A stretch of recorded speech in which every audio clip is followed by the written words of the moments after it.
we have Harris law. For now, we'll just deal with the simplest one, which is you have dA over dN is equal to C times delta K of M. So if you want to, so this is the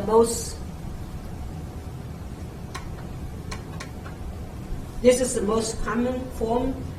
What you can arrange that a little bit differently is dN is equal to C times delta K M over dA.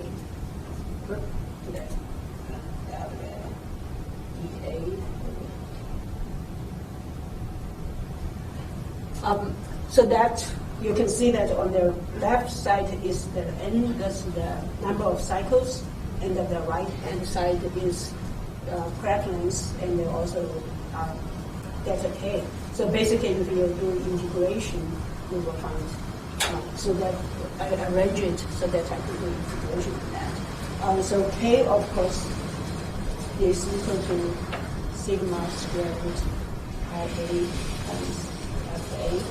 Depends on your geometry. And so delta K is just equal to K max minus 2. And that will be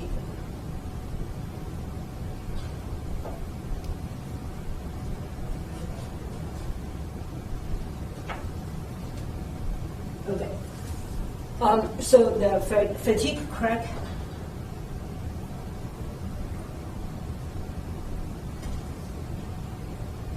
growth criterion, or not really criterion prediction, is that I take this equation and I do the integration. So I have usually, say you start, so I would just use N0, but usually N0 is 0 to a specific N is, then you have an integration of A0 to A 1 over C.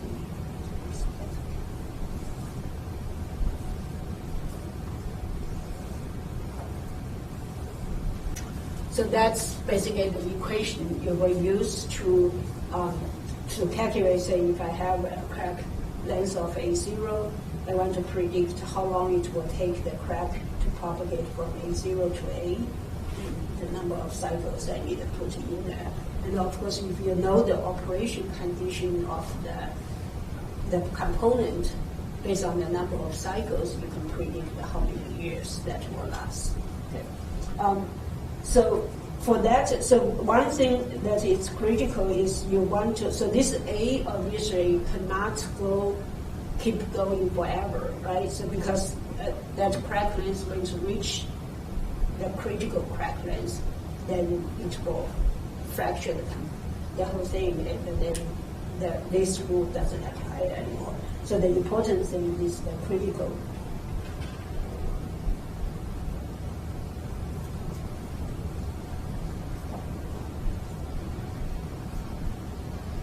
And that is calculated based on the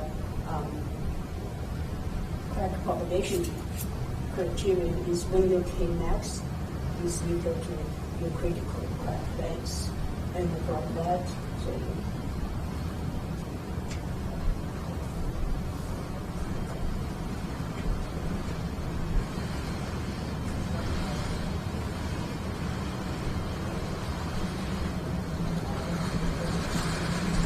so from that, you can find your critical crack length from K1C, and then put it over there and calculate your critical or your useful residual fatigue life of the components. So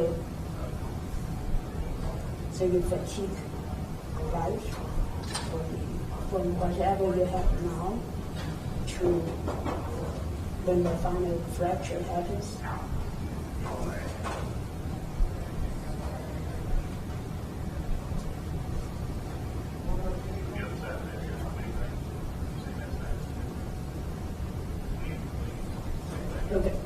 So that basically is all the equation we need. It's really pretty straightforward based on that Paris law.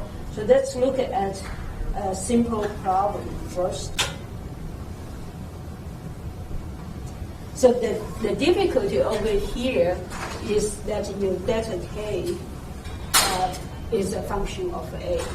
So it depends on how simple or how complicated that question is. That dictates whether you can do your integration analytically or by hand, or whether you have to resort to numeric method for that. Okay, so for problem 9.2 is as simple as it can get. Is that we have a large thick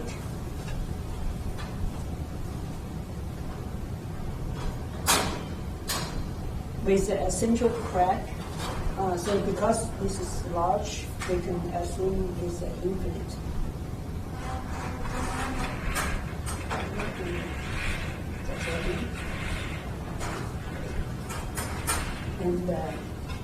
And the plane strain.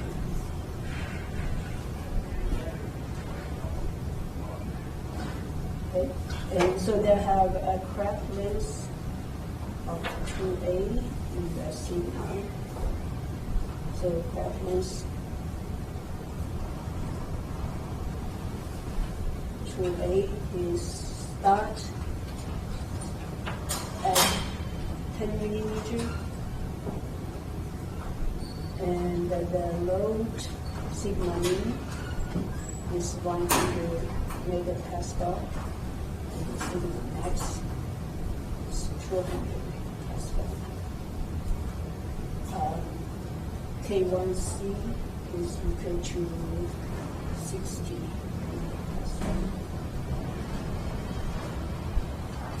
Then we also know the material parameters, so that the Paris law is equal to 0.42 times 10 to the minus 11 times delta K of 3. So I will just follow the same convention as before. So my C is equal to my N is equal to 3. Okay. So the first thing is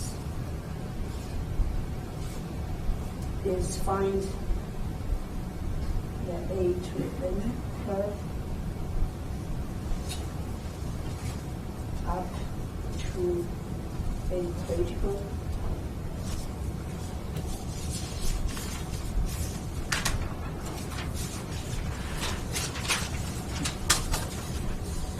Okay, so the first thing from here is obviously the easiest one is we need to find a critical based on that equation over here.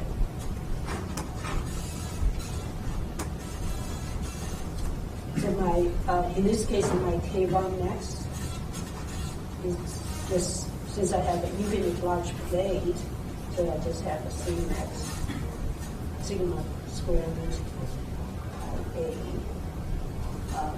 and that is equal to K1C at the critical crack length. So from that, of course, it's easy. So my critical will be pi.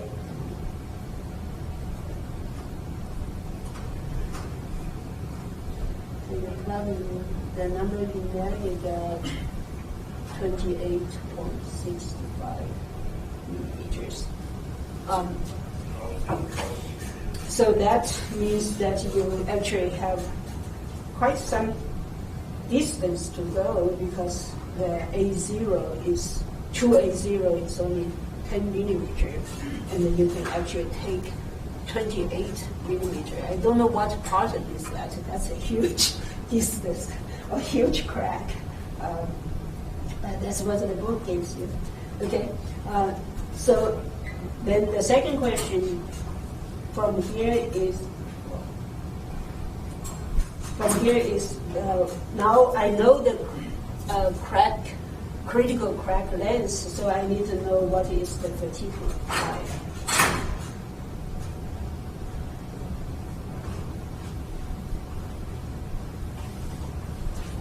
So that's basically we go back to here and plug that into here. So we have N0 will start as 0 in this case, and critical of N is equal to from A0 to the critical and C times delta K.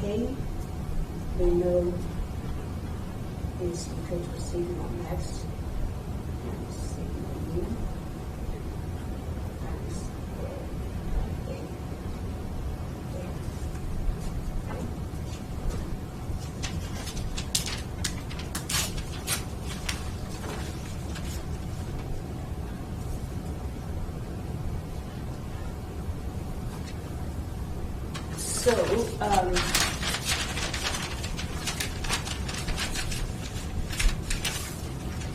So the left side is easy because I start, the left side is easy because I start at 0, so that's just the fatigue life cycle. On here I have one,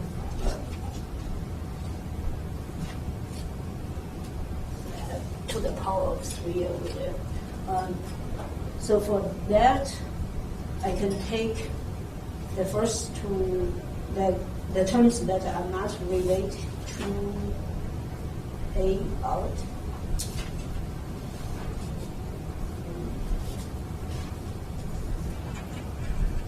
I can even take I out. So then I have A 3 over 2 A over there.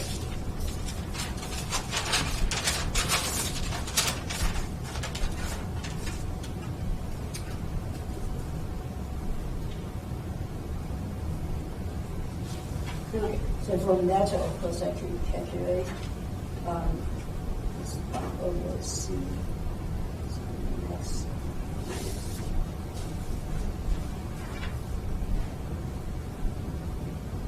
Times 3 over 2.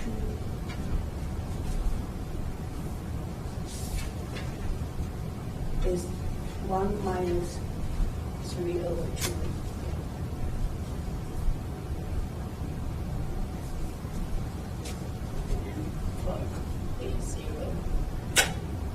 So my A0 I know is 5 millimeters, and my AC is equal to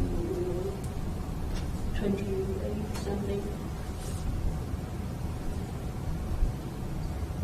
So I plug everything in there and punch the calculator.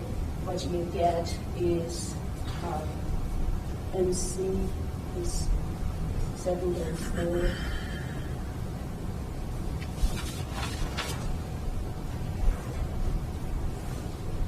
So that's pretty straightforward.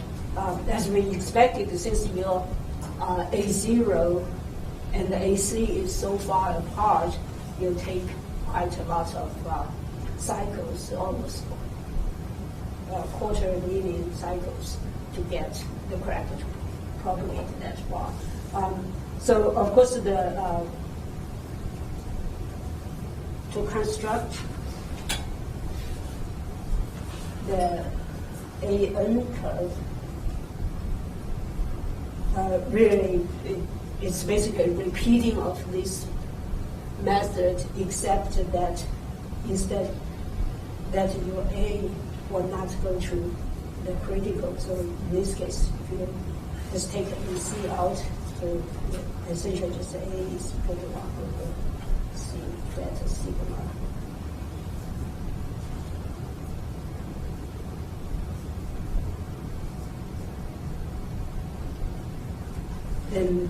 And then you plot that out. So that gives you at least a closed form solution. So that will be minus AC. No, that will be minus 2. So that's the NA curve we're talking about. So now the question is, if you are the engineer, did this work, and you predict that it take 700, almost more than 700,000 cycle for the crack to propagate, to break apart. Then your boss says, okay, but we want the part to last for 1 million cycles. What should you change?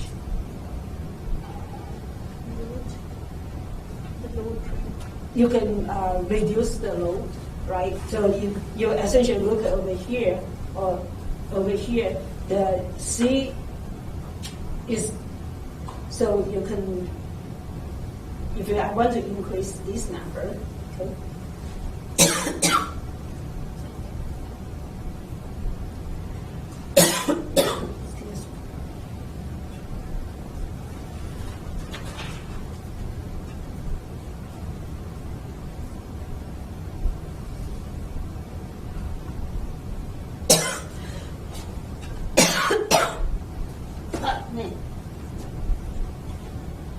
There's someone else's water I don't want to drink.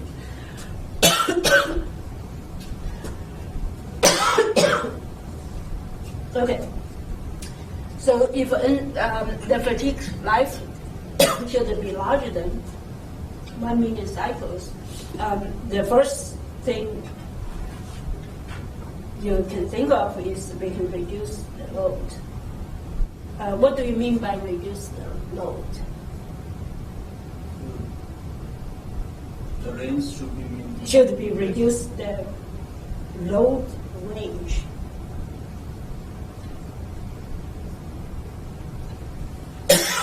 Right? So you reduce that, and then you increase that. But what happens if the operation condition is fixed, that you cannot change that sigma?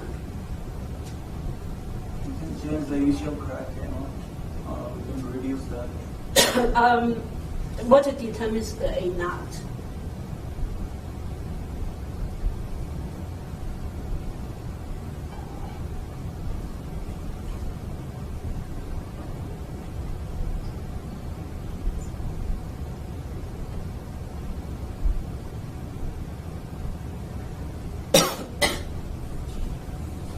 Right, so we haven't get to that part yet. So the A naught most of the time is determined by the non-destructive variation method.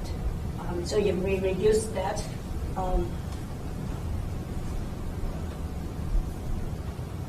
what that means is need to be increased detectable, what's the word? I will just use sensitivity for now. Sensitivity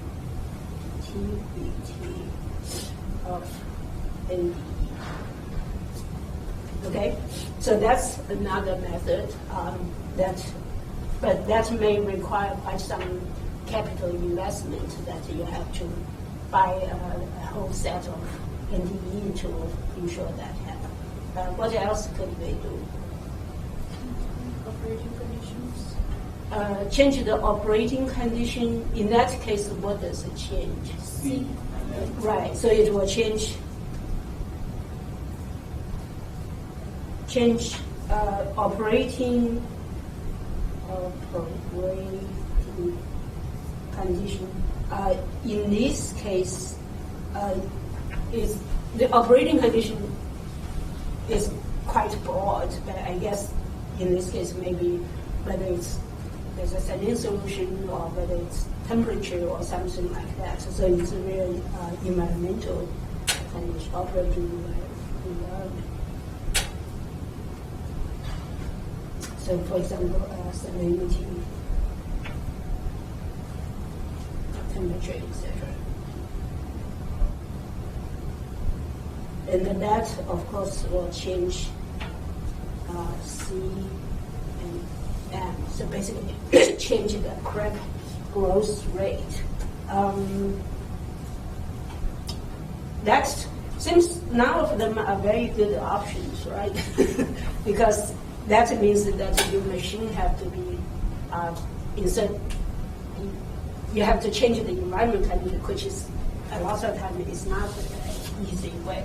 But you might be able to, instead of changing the environmental condition, you might be change the material, right? Change it to a different material.